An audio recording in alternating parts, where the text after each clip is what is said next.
I just know that Macron is a useless puppet. I know that's what he is. He's there to be a face for people to get mad at. And I say this all the time. I say this all the time. There's a political game that is being played to distract you. It is to get you, to manipulate you, to just focus on the face of the person that you don't like so you don't pay attention to anything else that's going on. I say that all the time. I know you guys know that. So what I'm going to do is I'm going to reveal the man behind Macron, the man who created Macron and who is really pulling the strings behind the scenes. And so I'm going to bring some proof to the pudding. I'm going to put my money where my mouth is as far as that goes. So as far as this goes, don't focus on Macron. Let me introduce you the puppet master of Macron. This is Mr. Jacques Attali. This is one of the hidden faces. He's not fully hidden because I'm talking about him now, but this is one of the men who is leading, or he created Macron. He is manipulating French politics and the government, and he is one of the main architects for the WEF global agenda. You guys want to talk about Klaus Schwab, who's, of course, a part of this. I tend to argue that this man is directing Klaus himself. This dude is no bueno, and he is the man who created Macron. Attali is a shadow architect of the WEF, and again, he has similar power to Klaus Schwab. If you guys don't know who Klaus Schwab is, there he is representing his World Economic cereal. You will eat the bugs and you'll be happy. And of course, it comes with a free stomach RFID chip inside. That's always good when you get free prizes in cereal boxes. So he's pretty much up there with Macron. Now, just a little backstory as far as Attali here. Attali was born November 1st, 1943, and he was born in French Algeria. He received his PhD in economics in 1972 and started his political career as an economics professor. So he graduated from the same school that he then began to profess economics at, teach economics at. He was a special advisor and counselor to French President François Mitterrand from 1981 to 1991, but also helped direct Mitterrand's political party campaign in 1975, and it just shows he has a long-standing history with François Mitterrand. There's a couple of pictures of young Attali with the president. So way back then, he was already involved with manipulation of the political games. I'm sure he learned a lot from Mitterrand about how to do that. But he started that career a long time ago. So he's been a part of the French politics for over 45 years. So he knows everybody in there. I'm sure he's handpicked a few people in there. Macron. And has written over 40 books and also co-founded Eureka, which is a European intergovernmental program for new technology. You might know some of their new technology, one being the MP3. Attali's Eureka group that he co-founded actually created the MP3. And of course, like I said, he's one of the shadow architects of the WEF. You can find his page on the WEF website. So like I said, he's shadow, but he's not fully shadow. But they like it like that. They like to be seen, but at the same time, not be the focus. They'd rather you focus on their puppets, which is why I always urge you guys not to get caught up in being distracted of making fun of these people that mean nothing. They're just replacement pieces. They really mean nothing. Along with being a part of the WEF and co-founder of Eureka, he was also the founder and chairman, or he is the founder, chairman, and president of Positive Planet. Let's take a look at this and see what they're a part of. So Positive Planet here. Founded in 1998, so quite a ways away. And of course, what they're focused on is about building a positive economy through the sustainable development goals. That's what they're trying to do. You can see that they're involved with 11 million beneficiaries in 42 countries throughout Europe, Africa, and the Middle East. So they're heavily heavily involved everywhere globally. Everywhere globally. It's interesting. Let's keep this going here. You can see right there, inclusion and financial education. The inclusion part shows what they're doing as far as SDGs, the Sustainable Development Goals and all that stuff. Inclusive value chains, again, more with the inclusive type of thing. Right here we can see a little bit more. Positive Planet in the U.S., yes, they are involved with the U.S., promotes inclusive and sustainable economic growth, employment, and decent work for all. So again, this company that he founded, he created back in 1998, is following exactly what Agenda 2030 is. It's dead on in line with what the WEF is trying to do, what the UN is trying to do, or what they're using to do what they're trying to do. So again, this is just reaffirming everything. Of course, they talk about the COOF and all that stuff. But right here, with the current economic landscape, Positive Planet's mission in the U.S. will be to achieve local and international cooperation in supporting international problems of an economic, social, civic, or ecological character. Positive Planet U.S. contributes to the United Nations 2030 Agenda for Sustainable Development and in promoting and encouraging gender equality and equal opportunity and inclusion for all. So in 1998, Mr. Attali created this company that was pushing right along with that. And if we take a look at the map of the countries that are involved, they've got reach. They've got reach. So that's Attali's Positive Planet. You can see he's involved with not only creating and architecting, I know that's not a word, I'm just going to say it, the Agenda 2030 and pushing it forward. We know he's a part of the French politics and basically implementing who he needs to be, implement and manipulating who he needs to do. So that's what's going on with that. But if we take a look at his book called The 21st Century Dictionary, this is where it gets interesting. This was also published in 1998, so the same year that he created Positive Planet. There were some very, very interesting subjects he seemed to, quote-unquote, predict. This dude is actually claimed by some to be a prophet because of some of the things that he has, quote-unquote, prophesied. We know that's not true. We just know that whatever he says back then, they've been planning on implementing it. Keep that in mind. So as far as this book, the 21st Century Dictionary, he describes a future pandemic that will, again, this is in 1998, this came out. He describes a future pandemic that will require planetary measures of containment that will question nomadism and democracy. He also says from this pandemic, this very same pandemic, it will establish a world police force that eventually becomes a planetary power. So in 1998, he describes a future pandemic where it'll be planetary measures of containment that will question democracy. What are we seeing from 2020? And then he also said it will establish a world police force that will eventually become a planetary power. Well, now we know in the Bible, one of the pillars of the beast system is going to be a one world government. So, of course, we have to look through Scripture at what this stuff is calling for.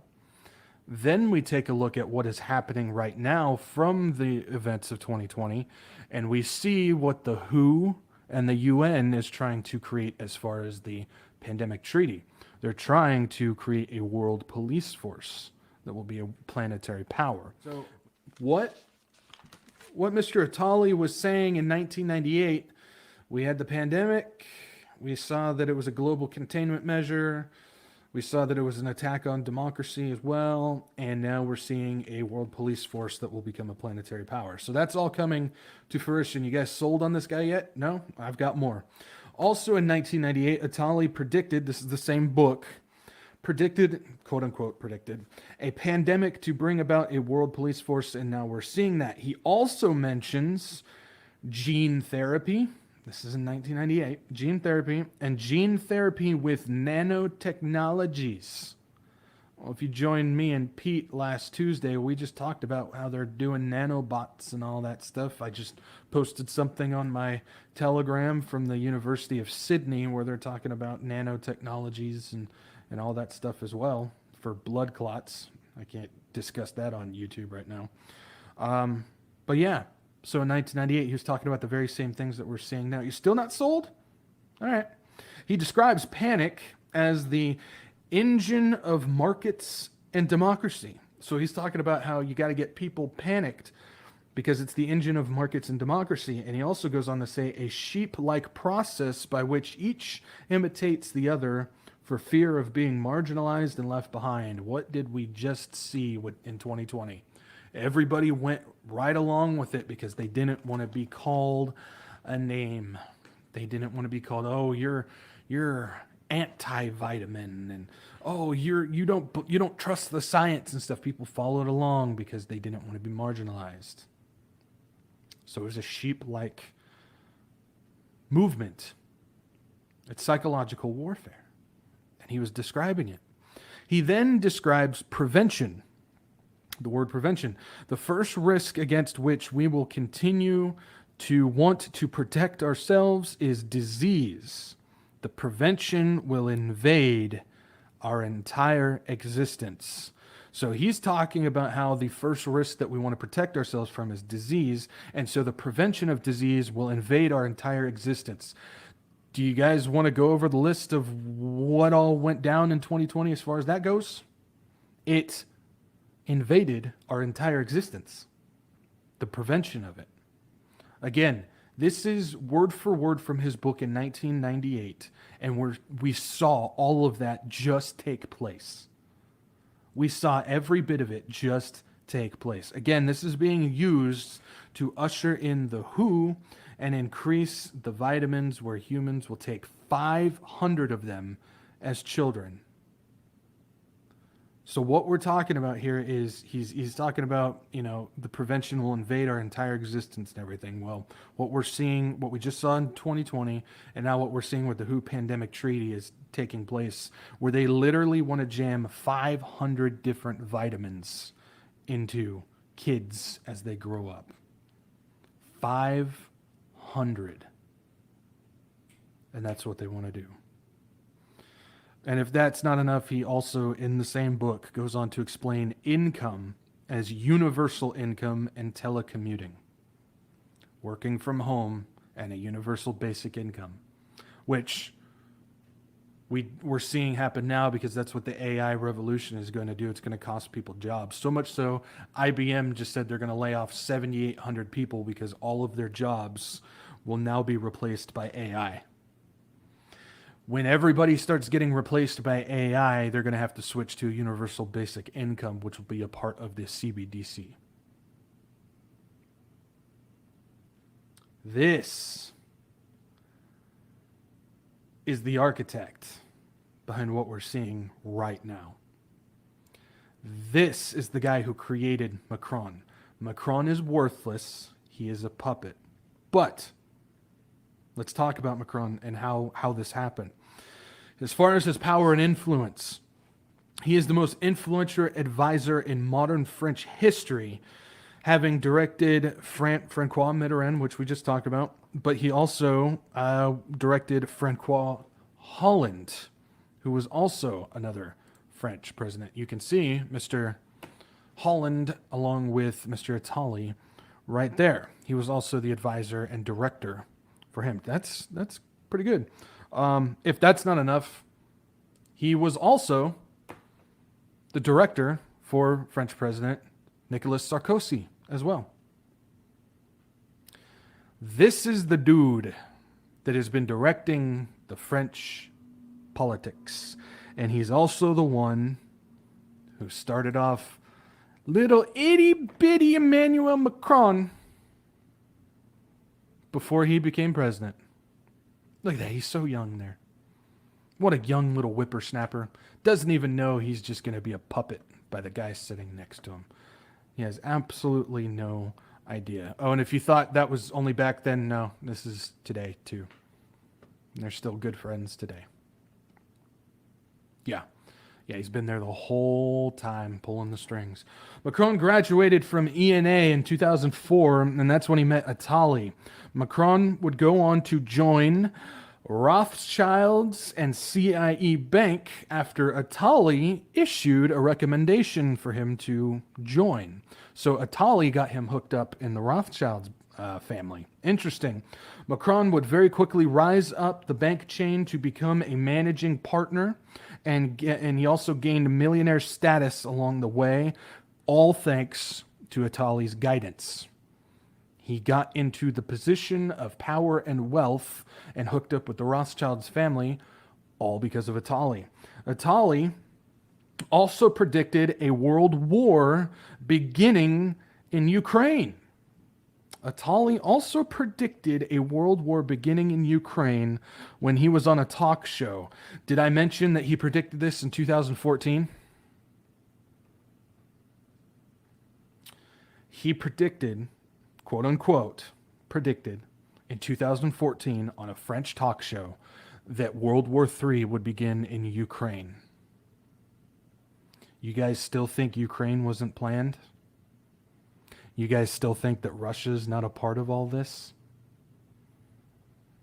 Either Attali is prophetic, like some say, he's a really good guesser and he has all the money because he just happens to bet correctly at the craps table in Las Vegas every year, or he helped create the entire scenario of the Ukraine war, which we've already discussed in Tearing Down the Curtain that that's exactly what happened.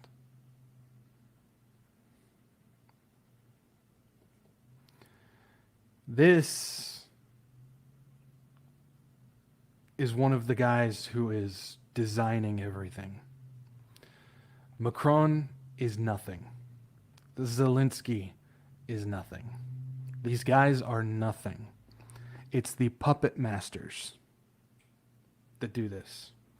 On December 6, 2020, Archbishop Vigano, who's actually been pretty outspoken as far as deep state and conspiracy stuff, and all that stuff, he claims that Klaus Schwab is actually parroting Attali's words. So what he's saying is Klaus is even a puppet for Attali.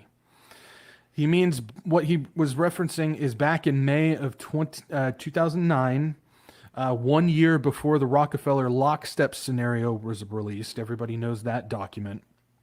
Attali published an essay in which he hoped a pandemic would trigger a restructuring of society. So again, it's kind of like he's going back to his 1998 book, but he's now just kind of putting it out there again before the whole thing even took place, that he was hoping that a pandemic would then start to restructure society. He claims that humanity only evolves when they are truly afraid. He claims that humanity only evolves when they are truly afraid. He's pushing fear-mongering. We must get everybody fearful in order for them to mold and conform to what we want them to do. And that's exactly what they did in 2020. We know they did the same thing in the 2008 financial crisis as well. Everybody just fell in line because of fear. But if you look at what Scripture tells us, again, do not fear. It continues to tell us, do not fear, do not be deceived, and do not fear. These are very important warnings that we get told all the time in Scripture. Why? Because we have Jesus Christ. Why do we have to fear anything when our soul is held by the most powerful, the most almighty ever? Why do we have to fear anything? We don't. But what he's saying is we got to get the world to be afraid, truly afraid, for them to conform to what we want them to do. Attali seems to be a semi-hidden shadow architect who is really calling the shots. He somehow seems to reveal the future, which is planned. Everything that he said in his books and his words and everything like that all came came to fruition because they made it happen that way. And he clearly controls French politics, and he created Macron. Macron is following the script that's handed to him by Attali. Now, this is just one. The same thing is going on in Canada with Trudeau. The same thing is going on in the US with Biden. The same thing is going on in Australia. The same thing is going on in the UK. The same thing is going on in Russia and China. These people are being handed scripts down from people much more powerful than they are. And what they hope and what they want you to do is to get so worked up and angry by calling them names, spitting out slurs and aggression at them, getting so caught up and distracted about making fun of a puppet that literally means nothing. We saw what happened in the UK where they pushed in somebody and then took them out 3 times within like 2 years because they were just trying to plug in the right person that they needed to be plugged into. But everybody gets so caught up making fun of them rather than seeing who's actually controlling them behind them. So when we look at what's going on in France with the protests, we saw that they were planning for this to happen. We see that there's something fishy with why these 20 and 30-year-olds are rioting like they are about 2 years added to the pension age. That doesn't make any sense. There's probably bad actors involved. Something is going on, and Attali is the architect to it. Macron means nothing. He's a bullhorn for a script. That's what he is. So don't get distracted. Understand that these people are just puppets. I just proved it to you. Mr. Attali here is the one truly calling the shots in France and, quite honestly, a lot more other places as well.